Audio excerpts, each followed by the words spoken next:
We should be live. I've just clicked the live button.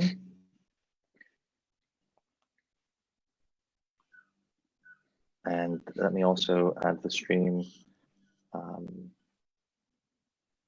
so that people can listen from home directly on Zoom. If you're joining us live now, we're trying to get over the technical difficulties of putting together a live stream very quickly. So with us today is Emma Brown, Director of EU Affairs at Red Flag, and Jerry Zagoritis, who is the Managing Director of Campaign Lab. We're going to have a lot of guests on today. We're going to have Karim Lucina from AT&T speaking to us all the way from the US. We're going to have Anna Michelle Asimakopoulou speaking to us from Greece, a member of the European Parliament. And we're going to have journalists in the Ukraine, in Italy, and in Belgium talking to us about everything they're experiencing. So maybe we can have just 1 minute for me to share everything on Facebook and Twitter.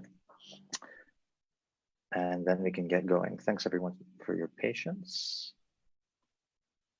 That's one down. That's two down. And Twitter, of course, is the most difficult always.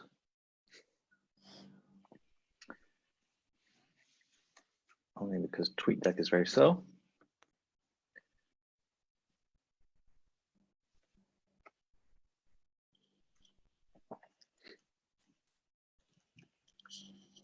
All right, so that's one on Twitter, and the second one on Twitter is going up in a moment.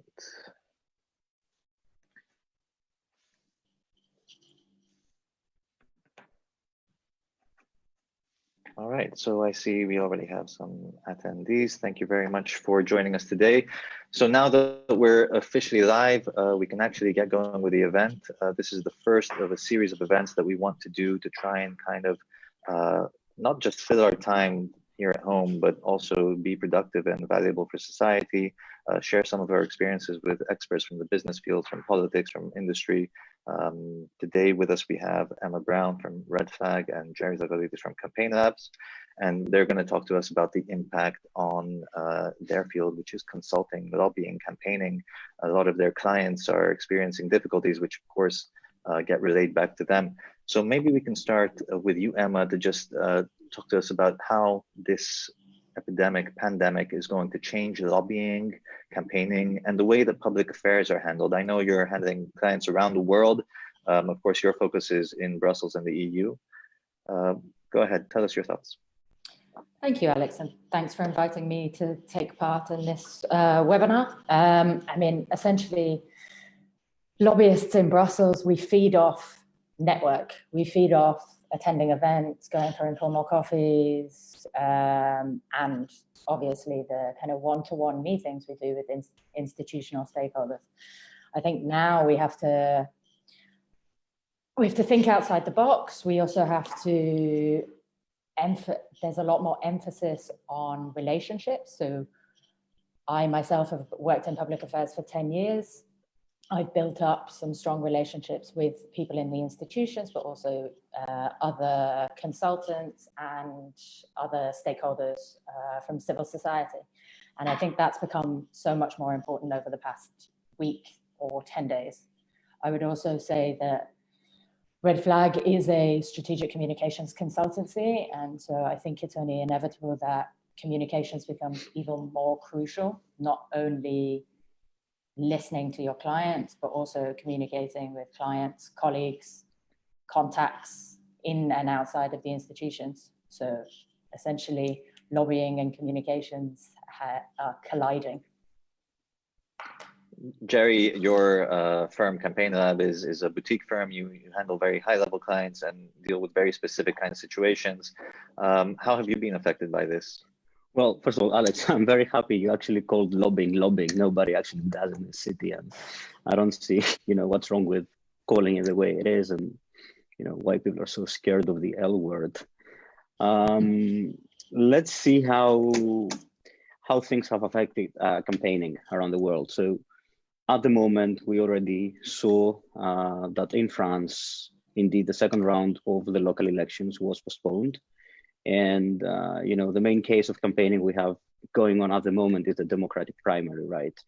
And we also see there that a lot of rallies have been canceled. 2 main rallies were canceled last week, and it goes on. So, where I see a change in the industry across the Atlantic, mainly for now, is that people will have to adapt. TV and digital spend will probably peak. We already observed this, and canvassing, so door-to-door campaigning, will also have to massively adapt. I don't know what that means for firms that actually handle those operations. It could mean less business because obviously door-to-door could be scrapped if people are on lockdown, or it could mean way more business if they have to fill in the decreasing number of volunteer canvassers with professional ones. So remains to be seen. But in the long run, I think the growing trend of that we see already towards digital, from video to virtual town halls, this trend will peak, and I think it will eventually become the norm. So for those of you who have just joined us, this is a New Europe panel discussion on COVID-19. We have a variety of people coming in. We already have probably about 90 people watching us at the moment live on Facebook and through Zoom. We're talking about how this pandemic is going to affect public affairs, lobbying, and consulting. That's a great view. I understand things are going to change quite a little bit, at least for the short term and the midterm.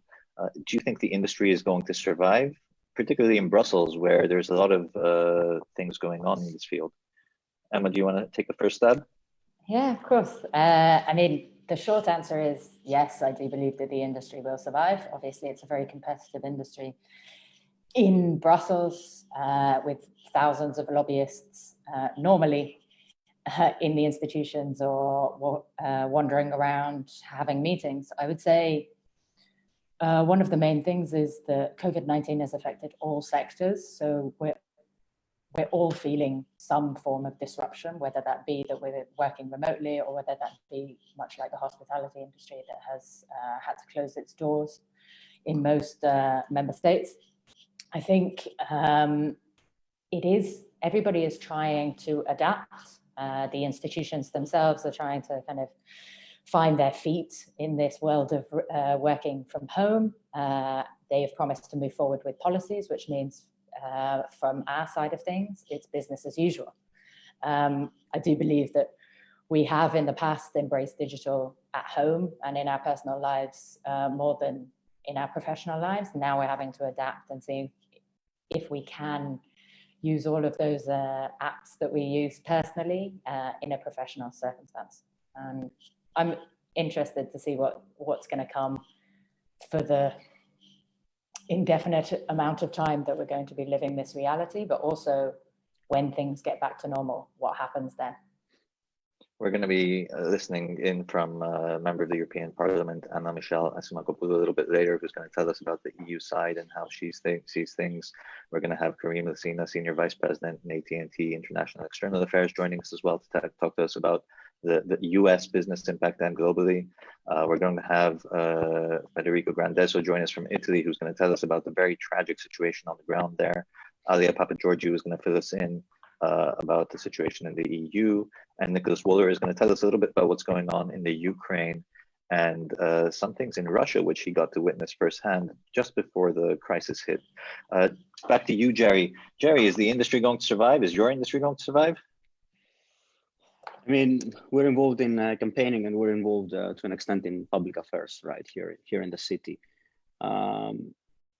And it would be very unfair to every other business in the hospitality or in the services sector to say that we have a problem or we are going to have a problem. Of course, we need to adapt. Of course, it's an external, it's a crisis.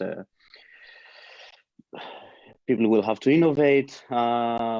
Brussels, as Emma said, is a market where we're quite infamous for our wine lunches and our daily receptions and everything. So adapting to telelobbying is probably a new thing for most people in the city. But end of the day, where there is a market, there will be buyers. Where there are buyers, there will be business. As Emma said, The Commission is moving forward with legislation. The Parliament seems to be finding ways to do televoting and everything, so they're going to have a plenary this week. And I suppose, you know, since the EU institutions will not stop legislating, that means businesses, associations, governments, whatever have you, they won't stop trying to influence the drafting of that legislation. So I suppose for lobbying shops in Brussels, you know, the way we work or the way they work will have to change, to adapt, but end of the day, there will be business and the industry will survive. I just have a couple of more questions for you two before our next panelists join. The one thing I want to know, which is a bit particular to your business, is what new different services are your clients going to need during this pandemic and after, once we get back to normal, because things are changing? If I can, Alex, I think it's not really about new or different services. It's actually about kind of shifting the focus of some of the services that we were providing to our clients. So I think the emphasis, albeit with the institutions still pushing forward with policies, the co-decision process, trilogues, exchange of views in the European Parliament, they will all be naturally slightly slower or slightly stunted by the fact that we are reliant on digital technology. So I think actually it's the intelligence gathering and the analysis that we will provide from understanding that process will be even more important. Upon saying that, I do believe we need to, as I said before, think outside of the box and decide what other services we can provide that have the same impact as our traditional one-to-one advocacy meetings. Jerry, what about you? What do you think? So, well, over the past couple of weeks at Campaign Lab, we have seen quite an increased demand actually for crisis management services from clients, be it from governments, be it from businesses, say in the tourism sector or health sector.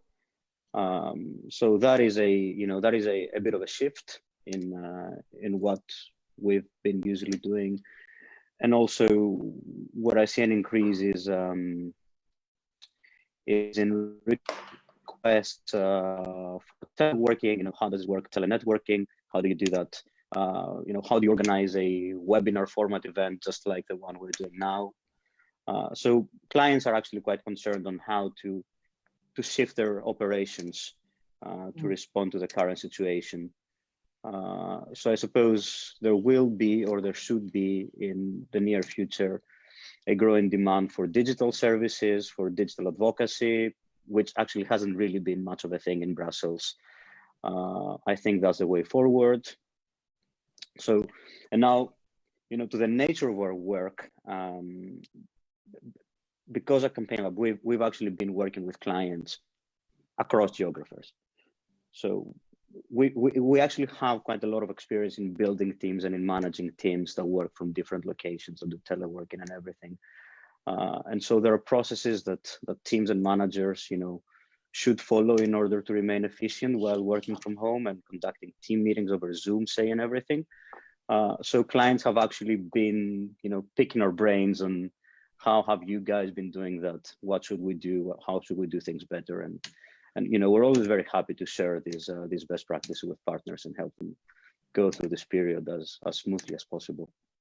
It's funny because in my job, I obviously get to talk to you both quite a little bit when things come up. And I've learned about a whole lot of different digital services from both of you that I was just unaware existed. So I know you're both very invested in this. Emma, you're stuck at the moment in Dublin, I believe, and Jerry, you're in Brussels, but you're not sure whether you're going to keep being here because the Greek borders are about to potentially close on Sunday for flights. Has that been difficult with trying to keep up with work and everything? Emma? From my side, not at all. Red Flag has 9 offices across the world, and we work as one office with teams in multiple locations. So I'm quite used to talking to my team from various different locations, but also working with global clients means that we do spend an awful lot of time on Zoom, Skype for business, and also WhatsApp. I would say that one thing this has emphasized even more is just communicating with your team. Sometimes you take for granted being in the same location. Just one maybe important question for people who are, not just younger, but in this field of public affairs in Brussels. Some are graduating, some are just starting their business. What kind of advice can you give them for such a difficult time? Jerry, maybe you want to take a stab. Sure. I